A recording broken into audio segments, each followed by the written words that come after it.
నమస్తే అండి. యూట్యూబ్ ప్రేక్షకులకు మా యొక్క ధన్యవాదాలు.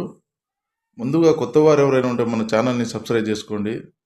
అదేవిధంగా ఇది నేను చూపించేది మరుగుమందు చెట్టు యొక్క వేర్లండి. ఈ మరుగుమందు చెట్టు యొక్క వేర్లని మనం తీసుకొచ్చి ఒక 5-6 రోజులు ఎండబెట్టిన తర్వాత ఇలా పౌడర్ లెక్క తయారు చేయాలండి. ఇలా పౌడర్ లెక్క తయారు చేసే మరుగుమందు ఇది తినే దాంట్లో పెట్టొచ్చయ్యా. అంటే చికెన్‌లో గానీ, మటన్‌లో గానీ, కూల్ డ్రింక్స్‌లో గానీ, అనేక పదార్థాల్లో ఆమ్లెట్‌లలో గానీ పెట్టొచ్చు ఇది. ఇది ఓరల్‌గా ఎందుకు పెట్టవలసి వస్తదంటే, మన మాట ఎవరు వినాలనుకుంటున్నామో వాళ్ళకు పెట్టొచ్చు ఇది. మన మాట ఎవరు వినాలనుకుంటే, మనం చెప్పినట్టు ఎవరు నడవాలనుకుంటే వాళ్ళకి పెట్టొచ్చు ఇది.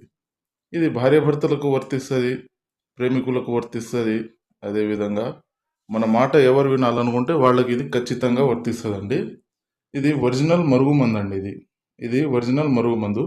ఇది కేవలం మంచికే వాడాలండి. చెడుకు మాత్రం ఉపయోగించకూడదు. కేవలం మంచికే వాడాలి ఇది.